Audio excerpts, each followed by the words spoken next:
네, 오늘 시황 전략 2부 시작하도록 하겠습니다.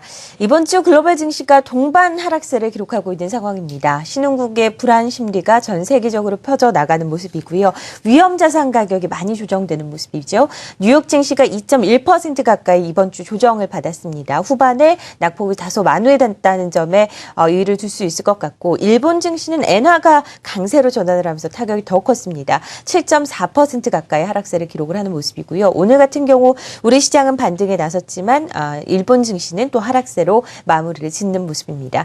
굵직한 이벤트들 아직 남아 있습니다. ECB 정책회의가 남아 있는 상황이고요. 또 중국 증시가 내일은 오랜 연휴를 끝내고 개장하게 됩니다. 장중에 우리 시장에 당연히 영향을 주겠죠. 그리고 외국인들의 매수가 과연 언제 돌아올지 여부도 지켜보는 것이 중요할 것 같은데요. 먼저 글로벌 증시 동향부터 짚어보고 나서 앞으로의 전략 그리고 전망까지 들어보도록 하겠습니다. 우리투자증권 동선 WMC 서상영 차장 연결해서 아시아 증시부터 확인해 보도록 하겠습니다. 안녕하십니까? 네, 안녕하십니까? 네, 오늘 아시아 증시 전반 어떤 흐름을 나타냈습니까? 일단 미국 시장이 ISM 비제조업 지수의 호전에 하락하던 지수를 보합권까지 만들면서 마감을 했는데, 이러한 흐름이 아시아 시장 전반에 영향을 주면서 보합권에서 출발하는 모습을 보였습니다.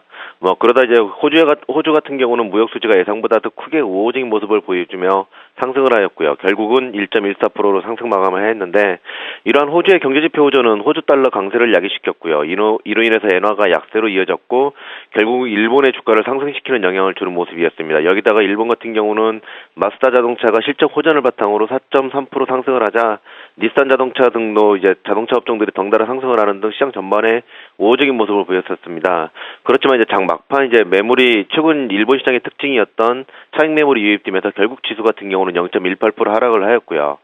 그 위에 전반적으로 동남아시아 시장도 강보합권에서 움직이는 모습을 보이는 등 시장은 좀 우호적인 모습을 보였는데, 다만 이제 전체적으로는 ECB 통화정책회의와 이제 금요일 미국의 고용 보고서를 앞두고 건망세의 흐름도 좀 짙어서 상승폭을 확대하는 흐름은 아니었습니다. 증시는 오늘 밤에 열리게 됩니다. 일단 고용지표가 엇갈리면서 지난 밤에는 엇갈리면서 마무리가 됐습니다. 혼조세로 끝이 났었는데요. 뉴욕 증시는 어떤 부분에 영향을 많이 받게 될까요? 일단 뉴욕을 미국 시장을 바라보기 전에 이제 유럽부터 봐야 되는데, 유럽에서 ECB 통화정책 회의가 준비되어 있습니다. 최근 시장에서 유로존의 디플레이션 우려감이 유입되는 등 우려감이 작용하고 있다는 점에서 과연 금리 인하를 할 것인가 아닌가, 아니면 그 이후로 미룰 것인가 하는 논란이 일고 있어서 여기서 어떤 내용이 발표되는지 여부가 이제 시장에 큰 영향을 줄 것으로 판단하고 있고요.